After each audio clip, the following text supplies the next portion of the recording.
இன்னைக்கு எழும்பூர் மகப்பேறு அரசு மருத்துவமனையில் இன்று பிறந்த குழந்தைகள் ஒரு 5 குழந்தைகளுக்கு எங்களுடைய சென்னை மாவட்ட செயலாளர் அண்ணன் ஜீவன் அவர்கள் மூலமாக அந்த 5 குழந்தைகளுக்கு ஒரு தங்க மோதிரம் மற்றும் அவர்களுடைய அந்த குழந்தைகளுக்கு தேவையான சில பொருட்களையும் இங்கு நாங்கள் பரிசாக வழங்கினோம்.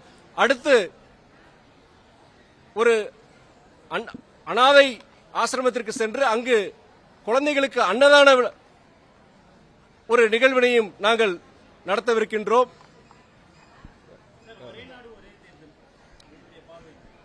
ஒரே நாடு ஒரு தேர்தல் சாத்தியப்படாது. அது ஜனநாயகத்திற்கு எதிரானது, இந்திய அரசியல் அந்த சாசனத்திற்கு எதிரானதுதான் இந்த ஒரே நாடு ஒரே தேர்தல். ஏன்னா நீங்க அவங்க சொல்றாங்க எல்லா சட்டமன்ற தேர்தலும் சரி நாடாளுமன்ற தேர்தலும் சரி ஒரே நேரத்தில் வைக்கணும் சொல்றாங்க. 5 வருஷத்துக்கு ஒரே தடவை தேர்தல் சொல்றாங்க. ஒரே ஒரு கேள்வி, இப்போ ஒரு மாநிலத்தில் அவங்க அரசு கவிழுதுன்னு வச்சுக்கோங்க, நம்பிக்கையில்லா தீர்மானம் அரசு கவிழுதுன்னு வச்சுக்கோங்க. அப்போ அந்த மீதம் இருக்கிற 4 வருடங்களோ 3 வருடங்களோ இப்ப என்ன செய்ய போறாங்க? அப்ப கவர்னர் ஆட்சியா? இதுதான் நம்முடைய எதிர்க்கட்சிகள், நம்முடைய பாஜக எதிர்க்கின்ற அனைத்து இயக்கங்கள் நாங்கள் இந்த கேள்வியை கேட்கிறோம். அது ஜனநாயகத்திற்கு எதிரானது. ஒரே நாடு ஒரே தேர்தல் சாத்தியமே படாது. நிறைய பிரச்சனை அதுல டெக்னிக்கலி நாட் பாசிபிள். முதல்ல எந்த நோக்கத்துக்காக பாஜக கொண்டு வராங்கிறது அது எல்லாருக்கும் தெரியும். அவங்க இன்னைக்கு உங்களுக்கு தெரியும், பாஜக ஆளாத பிற மாநிலங்கள் அங்க ஆளுநர்கள் வச்சு அவங்க அந்த மாநில அந்த அரசுக்கு செயல்பட முடியாத வகையில் பல இடையூறுகள் செஞ்சிட்டு இருக்காங்க. நிதி கொடுக்கறது இல்ல, அந்த மாநிலத்துக்கு தேவையான திட்டங்களுக்கு அனுமதி கொடுக்கறது கிடையாது. பல்வேறு சிக்கல்களை ஆளுநர் வச்சு பண்ணிட்டு இருக்காங்க. இப்போ அந்த ஒரே நாடு ஒரே தேர்தல் மூலியமா அவங்க ஒரு சர்வாதிகாரத்தனமான ஒரு ஆட்சியை கொண்டு வரதுக்கு வாய்ப்புகள் இருக்கு.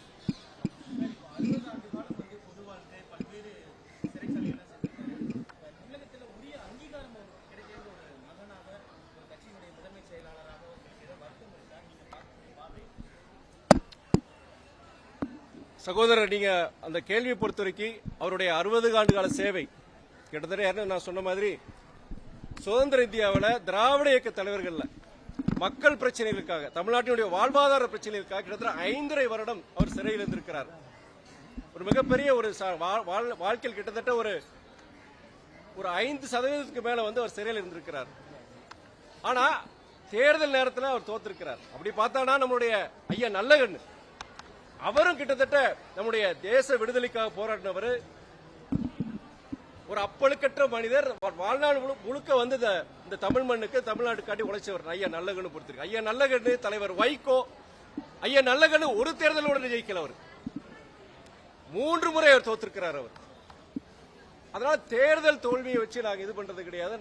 நான் முதல்ல அப்படி சில எனக்கும் இயக்க தோழர்களுக்கு ஒரு ஏமாற்றம் உண்டு. ஆனால் இந்த 4 ஆண்டுகள் என்னுடைய அரசியல் பயணத்தில் ஐயா நல்லகண்ணு, தலைவர் வைகோ பற்றி எத்தனை பேர் அவங்க ஆற்றிய தொண்டு மக்களுக்காக, தமிழ்நாட்டுக்கு ஆற்றிய தொண்டு தேர்தல் நேரங்கள் அதுக்கு உண்டானது வர்றது கிடையாது.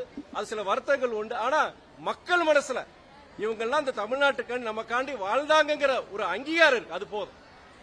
திமுக கூட்டணியில புகைச்சல் ஏற்பட்டிருக்குன்னு எதிர்க்கட்சி தலைவர் எடப்பாடி பழனிசாமி நீங்களும் அங்க வருவீங்க, ஏடிஎம்கேக்கு வருவீங்கன்னு சொல்றாங்க. அதிமுகவின் தலைவர் அண்ணன் எடப்பாடி பொறுத்த வரைக்கும் அவர் நம்முடைய ஒரு எதிர்க்கட்சி தலைவர். அவருக்கு சில ஆசைகள் இருக்கலாம். ஆனா எங்களை பொறுத்த வரைக்கும் திமுக தலைமையிலான இந்த கூட்டணி வலுவாக இருக்கின்றது. எந்த பிரச்சனையும் இல்லை. அது சில ஊடகங்களும் சரி, நீங்க அதிமுக தலைவர் அண்ணன் எடப்பாடி போன்றவர்களுக்கு அது ஒரு விருப்பம். இந்த கூட்டணியில் ஏதாவது பிரச்சனை வருமா, அதுல இருந்து யாராவது அணிமாறுவார்கள், அவங்களுடைய விருப்பம்.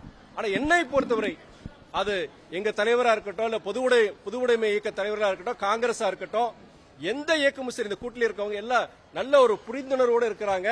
இந்த மதவாத சக்திகள், பாஜக போன்ற மதவாத சக்திகள் தமிழ்நாட்டில் வேறுகின்ற கூடாதுங்கிறதுல நாங்க அந்த ஒத்த கருத்தினால நாங்க இந்த கூட்டணியை பொறுத்த வரைக்கும் வருங்காலம் எந்த பிரச்சனையும் இருக்காது. உறுதியா இருக்கிறோம். நாங்க விடுதலை சிறுத்தைகள் இயக்கத்தின் தலைவர் அண்ணன், நான் பெரிதும் மதிக்கும் அண்ணன் திருமா அவர்கள் மதுவை ஒழிக்க வேண்டும், தமிழகத்தில் பூரண மதுவிலக்கு கொண்டு வர வேண்டும் என்ற உன்னதமான நோக்கத்தில் அவர் அந்த மது ஒழிப்பு அந்த மாநாடு நடத்துறாரு.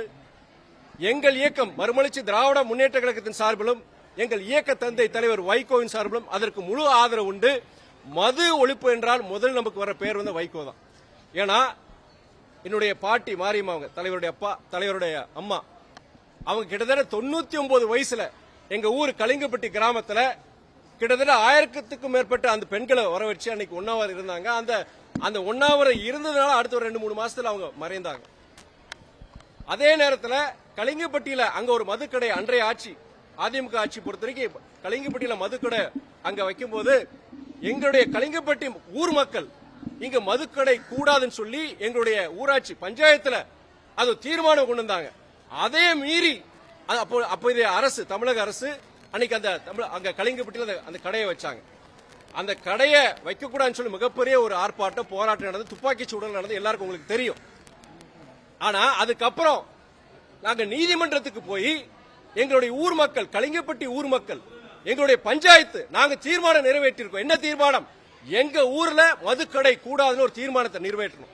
உயர் நீதிமன்றத்தில் அப்போ அவங்க என்ன தீர்ப்பு கொடுத்தாங்கன்னா அப்போ அவங்க அந்த ஊர் மக்கள் அந்த பஞ்சாயத்து அவங்க வந்து முடிவெடுத்தாங்கன்னா அவங்களுக்கு வந்து கண்டிப்பா அந்த மதுக்கடை கூடாதுன்னு சொன்னாங்க. அதுக்கப்புறம் உச்ச நீதிமன்றம் சுப்ரீம் கோர்ட்ல போய் இதே வழக்கு அதாவது தமிழக அரசு அன்றைய தமிழக அரசு அந்த மதுக்கடை அங்க கொண்டு வரன்னு சொல்லிட்டு நாங்க ஊர் மக்கள் பஞ்சாயத்து பொறுத்த வரைக்கும் நாங்க கூடாதுன்னு சொல்லி அங்க உச்சநீதிமன்றத்துக்கு அந்த வழக்கு போச்சு. உச்சநீதிமன்றத்தில் என்ன சொல்லியிருந்தாங்க தீர்ப்பு மிகப்பெரிய ஒரு வரலாற்று சிறப்புமிக்க தீர்ப்பு என்னன்னா மதுக்கடை கூடாது என்று அந்த ஊர் மக்களும் அந்த பஞ்சாயத்திலும் ஒரு தீர்மானம் கொண்டு வந்தால் அதுதான் செல்லும். மாநில அரசே நினைத்தாலும் அங்க மதுக்கடையை கொண்டு வர முடியாங்கிறது ஒரு லேண்ட்மார்க் ஜட்ஜ்மெண்ட். தமிழ்நாட்டுக்கு மாத்திரம் கிடையாது இந்தியா முழுவதும் அந்த தீர்ப்பை பெற்று தந்தது மறுமலர்ச்சி திராவிட முன்னேற்ற கழகம்.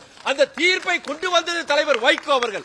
அதனால் மது ஒழிப்பு என்றால் மறுமலர்ச்சி திமுக வைகோ. இன்னைக்கு நான் பல இடங்களில் சொல்றாங்க என்ன சொல்ற கேள்வி பத்திரிகை நிருபர்கள் உங்களுடைய கேள்வி என்னன்னா மது ஒழிப்பு நீங்க சொல்றீங்களே நான் பல இடங்களில் சொல்றேன் அந்த பகுதி மக்கள் அவர்கள் நினைத்தால் மதுக்கடையை ஒழிக்கலாம். நீங்க அந்த ஒரு தீர்மானம் கொண்டு வாங்க. அங்க ஒரு கலிங்கப்பட்டியில் எப்படி ஒரு தீர்மானம் நாங்க கொண்டு வந்தாங்களோ பஞ்சாயத்துல ஒரு தீர்மானம் கொண்டு வந்தோமோ அதே போன்ற தீர்மானத்தை நீங்க கொண்டு வந்தால் மதுக்கடைகள் அதுக்கு வந்து அரசாங்கமோ இதையும் நம்ம வந்து பழி சொல்றதோ இல்லாட்டி அதிகாரத்தை நம்ம வந்து பழி சொல்றது அவசியம் கிடையாது.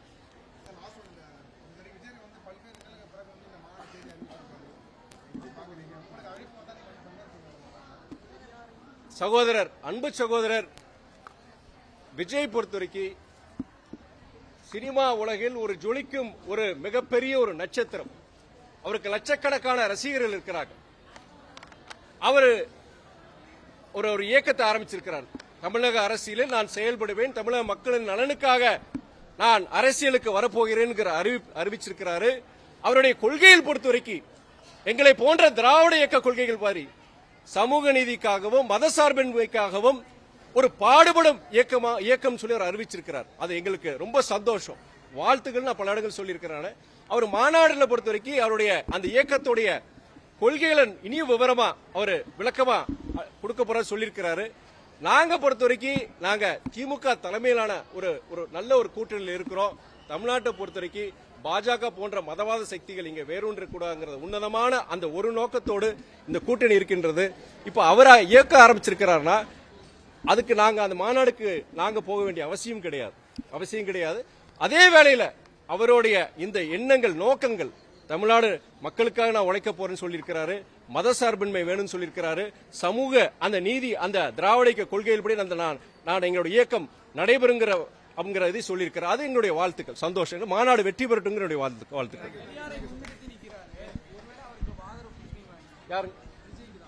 நாங்க திராவிட முன்னேற்ற கழகத்தினுடைய அந்த ஒரு தலைமையிலான கூட்டணியில் இருக்கும்போது அப்ப அதுக்கு நாங்க அவருடைய கொள்கைகளுக்கு சில இயக்கத்துக்கு எங்களுடைய வாழ்த்துக்கள்.